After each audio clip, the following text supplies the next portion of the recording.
Hello there. Welcome to the How to Market Your Horse Business podcast. I am so glad that you're here with me today. In case we are new friends, I'm especially glad that you're here. And as you've likely guessed by now, my name is Denise Alvarez, and I get the pleasure of hosting this podcast for you. Now, aside from that, I also have a business called Storm Lily Marketing where I get to help horse business owners like you convert your website visitors into your customers through coaching, website design, website content, and email marketing strategy. My goal, whether it is through the podcast or through my one-on-one clients, is to help you all build a sustainable horse business so that you can be out in the barn doing more of what you love to do. And I get that not everybody loves marketing like I do, and you might even be listening to this podcast thinking you're not so sure if it's the avenue for you either. But it is, and I'm going to help you out because I'm going to show you with a mix of step-by-step strategies and basic how-tos. I'm here to help you not only see what's possible for your horse business through marketing, but also to help guide you through that process so that you can make it happen. And that is exactly what we're going to do on the podcast today, because I have a new friend joining me that I know you're going to love. Tara Moore, through her company Farm and Fur, serves equestrian and rural small businesses, and specifically, she specializes in branding and photography. And I really brought her on today because of that branding piece. As you're going to hear in the interview, Tara is passionate about branding in particular.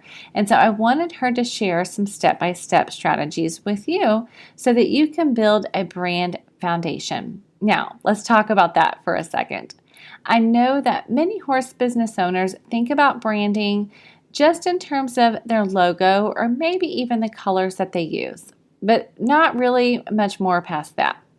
But as you're going to hear from my conversation with Tara, there are some specific steps that you can follow to build a great foundation for your brand, which is so much more than just the colors.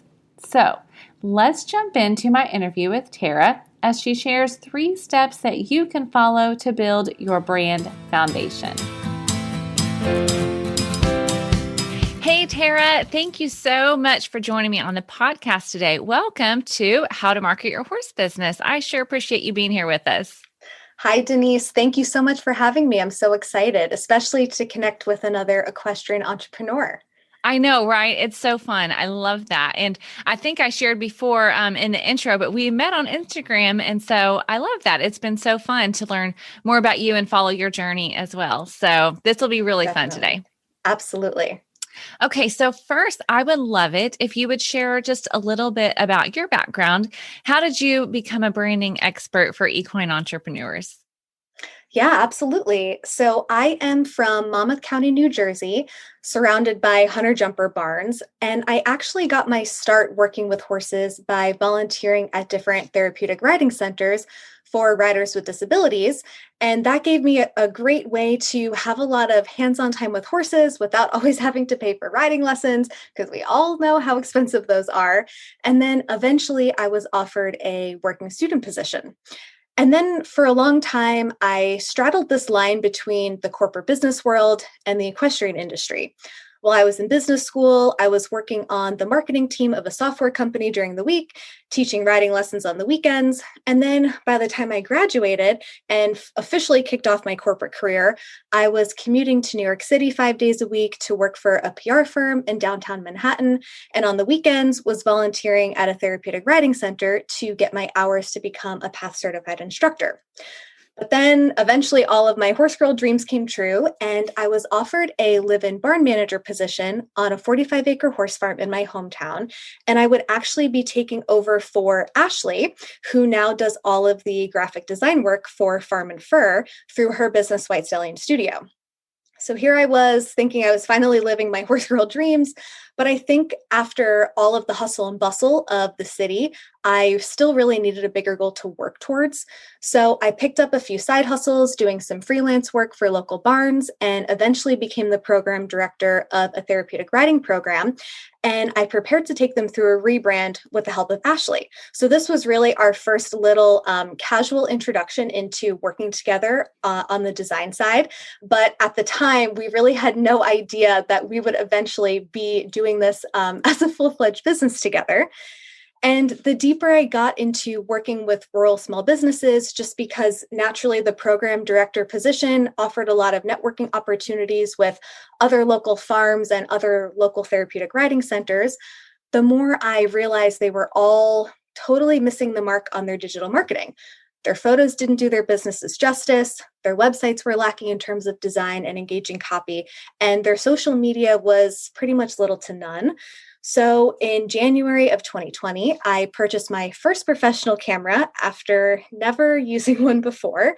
But I reached out to pretty much every photographer that I knew. I watched tons of YouTube videos, listened to tons of podcasts, and did a lot of sessions for free to just kind of develop my own style. And slowly over those next few months, Farm and Fur became the business that it is today. And now we are full service in terms of developing your brand, executing a brand photo shoot, creating content for your brand, and giving you a practical way to use all of that branding and those photos across your digital marketing.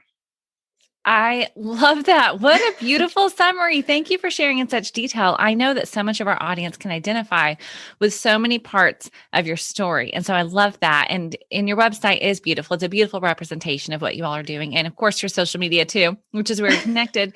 Now, Thank you. yeah. So like you said, a lot of the struggle is around that consistent branding. So when we look a lot of times at Facebook or Instagram, or even their website, a lot of horse business owners, they know that they want to put photos out there because, of course, horse people love their horse photos, but they're not really sure how do they bring it all together for consistent branding across the board. So when you and I first chatted about you being on the podcast, it was definitely a natural fit to ask you to share some specific strategies and tips that our listeners can use so that they can have consistent branding, whether it's their social media, their website, or even print materials such as flyers and brochures. All of those things should be consistent and it will serve them well, right? Absolutely. Your branding really is the first introduction that people have to you, whether, like you said, it's on paper through a flyer or if it's online when someone even just types in like the general industry of your business, and hopefully you're one of the first ones that comes up. And I think it really just shows a higher level of professionalism and intention, and it also adds a lot of focus to your business. So when you do take the time to really set your foundation and clearly define your audience, consider what their needs are, what will appeal to them, and then bring that to life through your branding, it will definitely help attract your customers. Yes, that makes perfect sense. So definitely let's start there. Let's talk about some of the practical ways that you advise your clients to get super clear on their branding. Absolutely. Yep. So the first tip that I have to clarify your branding, it really comes down to setting that foundation. So I think a common misconception that people have about branding is that it's all about your color palette and consistent fonts and the pretty visuals. And while that is a very important part of it, the foundation of your brand actually goes so much deeper than that. Your brand represents your values, your purpose, and the stories and feelings that go along with it. So if you want to figure out how to put more of this focus into your own brand, you can start by asking yourself, what is the purpose behind my business? Who is my ideal customer? What are their specific needs? And how can I help them? Because it can be really easy to right off the bat choose your brand colors off of your own design preferences, but you never want to forget who you're actually creating the content for. So of course, you want to like your own visuals, but it's even more important that it resonates with your ideal customer. That makes perfect sense. And as you were talking, I've actually been reading Start With Why. I'm not sure if you've read that Mhm. before by Simon Sinek, and it lines up perfectly with what you're saying. Because as a business, when you know why you're doing what you're doing, you know who you're serving, then that's going to be clear in your visuals. And obviously, there'll be different visuals depending on what those things are. So I think that's maybe where you're taking us next. What's our next step? Yes, absolutely. So once you know exactly who you are targeting and you set a really good foundation, then you can start to develop your own color palette. And then this is where you can really get into some of the into some of the fun design stuff. So I'm a big believer in making your brand work for you rather than you working for your brand. When I first started Farm and Fur, I was so hung up on making sure that my outfits were perfect for every photo. I got super dressed up, put on a ton of makeup, and I literally would plan my entire day for my photo shoot. So I wouldn't work in the barn that day. I'd make sure I had the day off so that I wouldn't have hat hair or helmet hair from riding. That's awesome. And all of the outfits that I had originally planned for shoots were purely aspirational. I remember my first couple brand photos, I had these like high-waisted, burnt orange, flowy metallic pants that I got on the sale rack from Anthropologie, and this tucked in green turtleneck shirt. And while it was beautiful, it wasn't even an outfit that I would wear on like a nice Friday night dinner. I wouldn't even get that dressed up for something like that. So it was purely aspirational and not even practical. And then it became really hard to consistently meet that level. Um, of outfits, and it wouldn't even be sustainable financially to buy all of my photo shoot outfits from Anthropologie. So when I only had those three brand colors to go off of, the hunter green, the copper, and then I had a tan in there that I would use pretty often, the only strategy I had behind it was just that I personally liked them. But like I said, they just weren't sustainable. So I more recently started to pay more attention to the colors that show up more repeatedly in the background of my photos and in the outfits that I wear on a daily basis. So 90% of the time, I take my brand photos at the farm, and I'm sure a lot of the listeners out there will be in the same type of environment. So I started to bring in some of those more neutral colors that were already provided by the environment. And we have a pretty cool barn. Ours is painted tan with a white trim. And then inside is a really rich dark wood. And then when I take photos outside, there's this beautiful greenery in the background. And then sometimes I pose with the horses that are bay, chestnut, and paints. So that gave me a lot of really natural colors to play off of. And then in terms of the outfits that I regularly wear, I wear a lot of denims, browns, and neutrals. So I basically expanded my color palette to focus on 6 different colors that check all the boxes. Number 1, they show up naturally where I consistently take photos. Number 2, they are clothes that are already in my wardrobe, so no more trips to Anthropologie, sadly. And then they all appeal to my target audience because my audience is also fellow equestrian entrepreneurs. So before you even start to take on Pinterest, first take note of the colors that naturally appear in your environment and your wardrobe, and that will also make your brand even more authentic to you. Okay, that's such a beautiful illustration. Thank you for sharing that example. And I really think our listeners will be able to take that to heart. Now, I have a follow-up question for you on that. Sure. What about those people who are listening and saying, I don't have a planned photo shoot, but I know I need to post some things on my social media. What would you tell them? Well, we are going to get into making brand graphics on the next tip. But if you don't feel super confident being in your own photos, or maybe you serve equestrians, but you don't live on a horse farm, or you don't have access to maybe hanging out at a friend's barn, you can take all of these photos in your home using just your iPhone.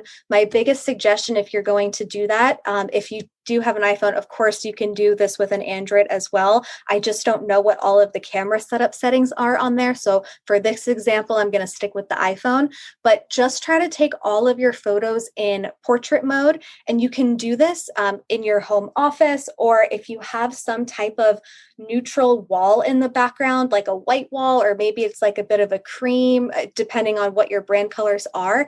And then bring in some accents in terms of maybe like a candle where the candle is encased into one of your brand colors, or a coffee mug, or even just in the shirt that you're wearing, or a hat. So it doesn't have to be such a literal interpretation. You can just pull in little pops of colors. And I'm a big fan of just working with what you have. And then if you are taking photos using your phone, I highly recommend downloading the Lightroom mobile app. If you follow any influencers out there, I guarantee this is what they are using to edit their photos that they're just taking with their phones. And then when you upload the photos from your camera roll into Lightroom. This app is free, by the way, which is awesome. I suggest adjusting the exposure, the blacks, the whites, the shadows, and then you can also edit the temperature. So that's how you can make your photo more warm, or you can tone it down and make it a little bit more cool to just go with whatever kind of mood is part of your color scheme. Okay, that is super helpful. So I'll make sure that we link to that app in our show Oh, notes. definitely. Yeah, for sure. So that's really helpful. Thank you for answering that. Sorry for jumping the gun. As you were saying that, though, that's the question that came to mind, because I'm sure some people definitely identify with you and do have photo shoots that they regularly do, even if it's on a quarterly basis. But I know there are also lots of business owners who are taking their pictures on the fly. And I know that they care about their branding and their visual aspects, but they maybe can't always run to their closet and make sure that they're wearing the right clothes, depending on what their colors are. So that was super helpful. Absolutely. Yeah. Lightroom, I think, will be such a lifesaver because you can totally take those fun, easy, off the cuff photos, but just make sure that the way that you are editing them just matches your overall feed on your social media. And then you could even use those photos on your website as well. Yes, perfect. That's a great example. Use them on your website. Make use of that. I love repurposing content for Oh, sure. absolutely. And then it also that those visuals, repurposing those really just overall reinforce your brand because they might see you on Instagram, but then come across your website. And then when you kind of tie everything all together, it just kind of, adds to that level of kind of repetition and people getting to know you in that way. Yes. And the other thing I was going to mention as you were talking that came to mind is the idea of how the quality of your photos really speaks to the quality of your business. And I always say that too, in terms of the quality and level of service that you're providing. People get a picture of that when they look at your branding. And so obviously, yes, there are some companies out there that have this beautiful branding, and then you have an experience with them that's less than desirable. However, if you have some really good branding in place, then at least from the get-go, people have an expectation that they're going to have a great experience with you, whatever your business might be. Yes, absolutely. Something that I hear all the time in the business world and the branding world is if you show that you invest in your business, it will make people want to invest in you. That's good. That's good food for thought. Okay, so lead us to our third tip for branding for consistency. Yeah. Okay. So the third and final tip is to bring all of these different brand elements together for your graphics. And I use Canva for pretty much everything. And this literally turns anyone into a graphic designer. They have a free version and then they have Canva Pro, which is about $12 a month. So you can start with Canva free and make sure that you love it before you consider upgrading. So what you can do is get all of your Pinterest photos together for your branding inspiration. And then I also recommend just taking some photos of whatever environment you think you might be taking photos in consistently. And then you're going to drag and drop all of those photos into Canva.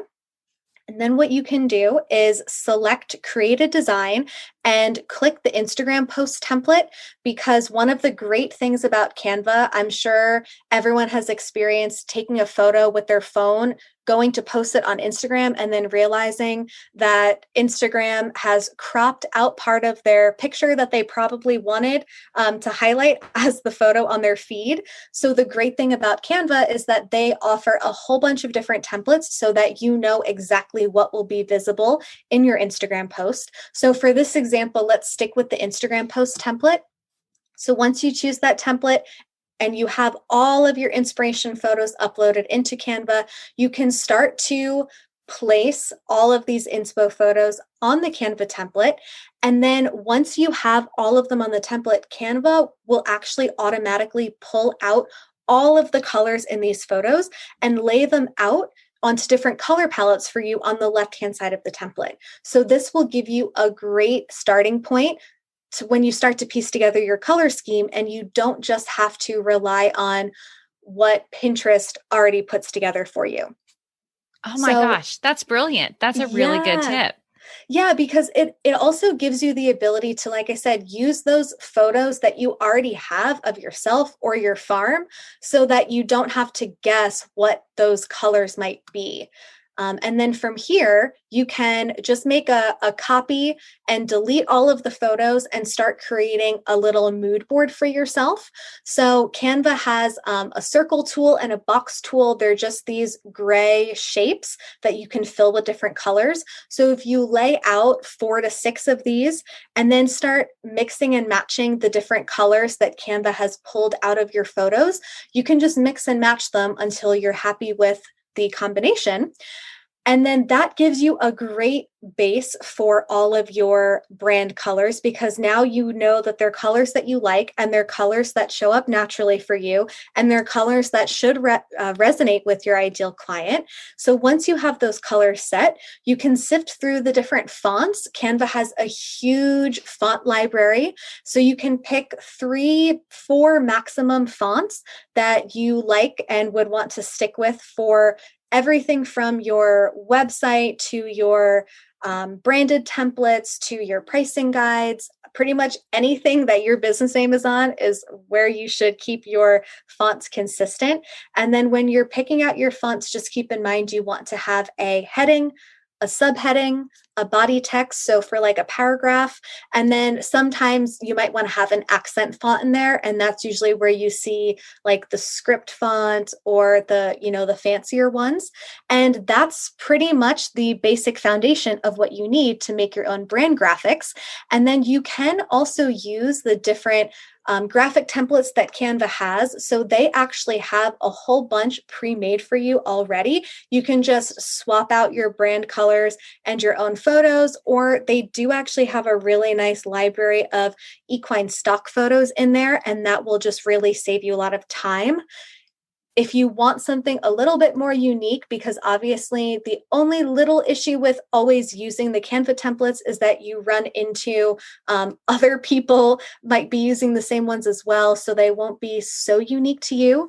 I use Creative Market a lot. It's basically an online, it's kind of like Etsy, but for all just digital downloads. And they have a ton of different font packs, textured backgrounds, and they do have some equine graphics. I've bought a couple equine graphics on there. They don't have many, but they have a few. And then just make sure if you do try to purchase from them, double check that it's compatible with Canva, because some of them are only compatible with Photoshop. And the last little tidbit I will add is a lot of clients always ask me if they have to have a commercial license for a font. And my answer is always yes, that's a great idea. Oh, that's good. Okay. So in that case, when you're saying that, if they're using a font that's in Canva, what are you suggesting they need to do? Well, the commercial license is really just if you want to download a font that's not already in Canva. Perfect. So, yep. So Canva does allow you to upload your own fonts, but I don't suggest just downloading one for free off of some of these free font websites. Definitely purchase it from a font website, or you can find most of them on Creative Market and then upload those to Canva if it's not already in there. Yep. Okay. That makes perfect sense. Okay. Going back just a little bit to where you were talking about the colors in Canva and doing those things.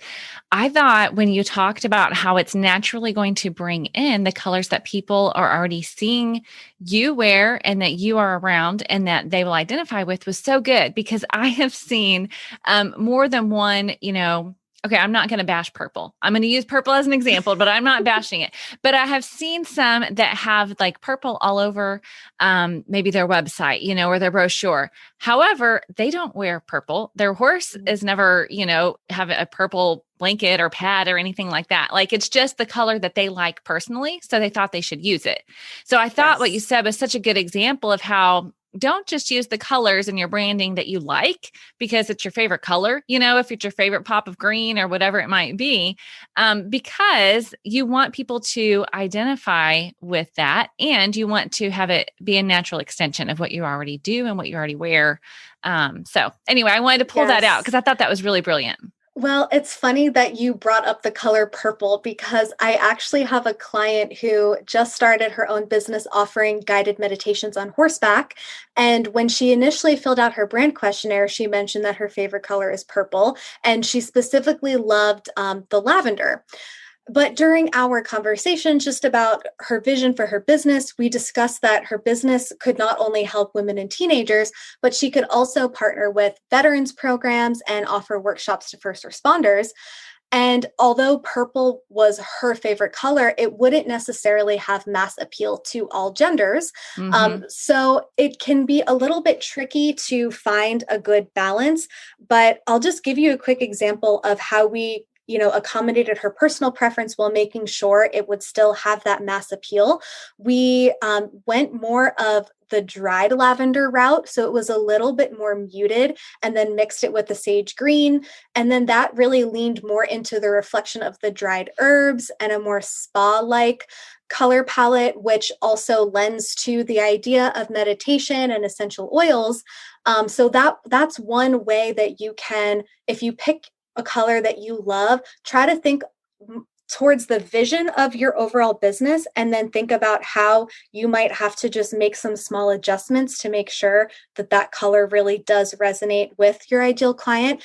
Another thing you can kind of test out is playing with the opacity or the transparency of a color. So this is kind of like looking at those long paint swatches that you get at Home Depot.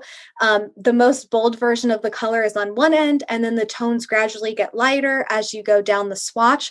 And you can actually do that within Canva. So let's say you love a bright, punchy purple, but it won't necessarily resonate with your target audience. Just play with the transparency, and maybe you'll land somewhere in the middle that will have a little bit bigger appeal. Yeah, that's a great example. Thank you for sharing that. And that's a great tip. So this is all so good. And of course, I'll make sure to include the links to these apps that you mentioned here in Creative Market on the show notes as well. So we'll make it super easy for everybody.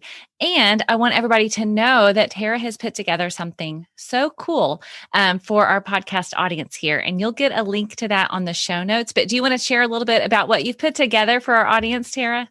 Yeah, absolutely. So I put together a little guide that has a little branding formula in there. So don't worry if you weren't taking notes while you were listening. I pretty much just laid out all of the bulk of the information. So everything that you'll need from brand positioning and determining your target audience to developing your aesthetic and building your content library. So I kind of defined those three key factors for you and then gave you a little workbook section that just asks you, a lot of the important questions. And I really find that the client always has the answers within them. It's sometimes just about asking them the right questions. So a lot of these questions that I pulled for the guide are questions that I ask in my brand and business questionnaire. And that's how we really start to develop someone's brand.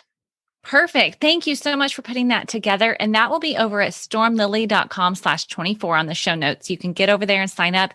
We will shoot that in an email to you and you will love it. I promise. So Tara, is there anything else that you think everybody needs to know before we go? I guess the last little bit, the little tidbit of information that I'll give is when you start to change the direction of your branding on your social media, please don't be discouraged if you start to get some unfollows. So just for an example, right now, just because I've been being super consistent and trying to connect with a lot of people, on an average week, I'm gaining about 50 to 60 new followers a week, but there is always at least 15 to 20 people who also unfollow me within the same week. So just remember, anytime you make a big shift, you are going to get some people who are probably going to drop off.